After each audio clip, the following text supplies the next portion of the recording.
அப்பதான் வந்து முதல் நேரடியான சந்திப்பு. அப்ப நான் மறுநாள் கிளம்பி பாய்ஸ் கார்டன் வந்துட்டேன். சரி. வந்தோனே நான் நடந்து அங்கருந்து ஆட்டோ பிடிச்சு வந்து நடந்து ம். வந்துட்டுருக்கேன். வந்தோனே கேட்ல வந்து மணிமாறன் தான்னாங்க. ஆமான்னு. ம். உங்களுக்காக தான் வெயிட்டிங் உள்ள வாங்கன்னாங்க. என்ன உள்ள ம். கூட்டிட்டு போனாங்க. கூட்டிட்டு போய் டீ, காஃபிலாம் குடுத்தாங்க. ம்ஹ்ம். குடுத்து ஒரு 10 நிமிஷம் பேசிட்டு இருந்தாரு. சரி. அவரு பிஏ. பேசிட்டு இருக்கும்போது சார் வந்துருவாருன்னு.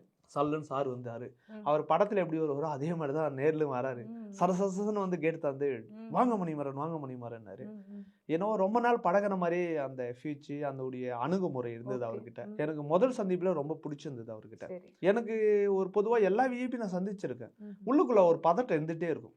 ஏன்னா, என்ன பொறுத்தளவு நான் என்ன நினைக்கிறேன்னா, அவருடைய அனுபவம் என்னுடைய வயது அல்ல. அவரு என்ன மாரி பல 1000 பேர அவர் சந்திச்சிருப்பாரு. பல லட்சம் பேர் கூட பல சந்திச்சிருப்பாரு. லட்சம் பேர் சந்திச்சிருப்பாரு. அதே போல பல யோகி, ஞானிகள் 2வது வந்து ஆன்மீக ரீதியா தேடுதல்ல பயங்கர சீனியர்ஸ் அவரு. கண்டிப்பா. உட்கார்ந்தனே அவர்லாம் வந்து கேதர் பண்றார். அவர்லாம் ஸ்கேனிங் பவர் அவருக்குலாம் ம். ம். இயற்கையாவே இருக்கு. அப்ப என்னுடைய தீட்சை பத்திலாம் கேட்கறாரு. எப்படி உனக்கு இளம் வயதுல இந்த மாதிரி ஆன்மீகம் தோணுச்சு? இந்த சின்ன வயசுல உனக்கு எப்படி வந்தது? அதோடைய அனுபவத்த பத்தி நானும் சாரும் நெறைய விஷயங்கள் ஷேர் பண்ணிக்கணும். சில விஷயம் என்னால பர்சனலா இங்க சொல்ல முடியாது. அவருடைய பர்சனலா நாங்க பேசுவோம். என்னுடைய பர்சனலா அவர் கேட்பாரு. ம். சில விஷயம்லாம் எப்படி உனக்கு இதெல்லாம் கேட்பாரு. ஆனா வந்து ரஜினி சார் பொறுத்த அளவு பார்த்தீங்கன்னா, ரஜினி சார் வந்து பொதுவாவே ஒரு அவரு ஒரு மனிதன் அப்படின்னு சொல்லதுக்கு முன்னாடி, ஒரு மனிதனுக்கு அப்பாற்பட்ட சக்தி ரஜினி சார் கிட்ட நான் உணர்ந்தேன். அந்த சக்தி யாருகிட்டலாம் உணரலான்னு பார்த்தீங்கன்னா, பொதுவாவே துறவற வாழ்க்கை மகான், யோகி, ஞானிகள் கிட்ட உணரலாம். உண்மையா நான் ரஜினி சார் கிட்ட ஃபீல் பண்ணது, இல்லற துறவி தான் அவரு. இல்லறத்துல ஒரு துறவற வாழ்க்கை வாழ்ந்துட்டு இருக்கிறவர் தான் ரஜினி சார். அந்த அளவு வைப்ரேஷன் உள்ளவர் தான் சூப்பர் ஸ்டார் ரஜினி சார்.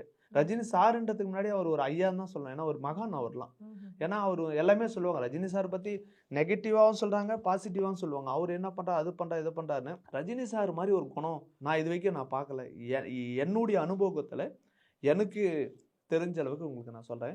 அவர் பொதுவாவே பார்த்தீங்கன்னா, நல்ல தர்ம குணம், ம். தர்ம குணம், கொடை வள்ளல் தான் நான் சொல்லுவேன். நெறைய பேருக்கு அவருடைய உண்மையான மனசு, உண்மையான அந்த ஆன்மா ரீதியான இது தெரியாது. எனக்கும் ஸ்டார்ட்டிங்ல எனக்கு தெரியாது. முதல் சந்திப்புல நான் அவர சந்திக்கும்போது, என்கிட்ட கேட்கறாரு, "உனக்கு எதனா வேணுமான்னு?" நான் கண்டிப்பா எனக்கு உங்ககிட்ட இருந்து வேணும்னேன். "உங்க ஆசையும், அருளும் எனக்கு வேணும்.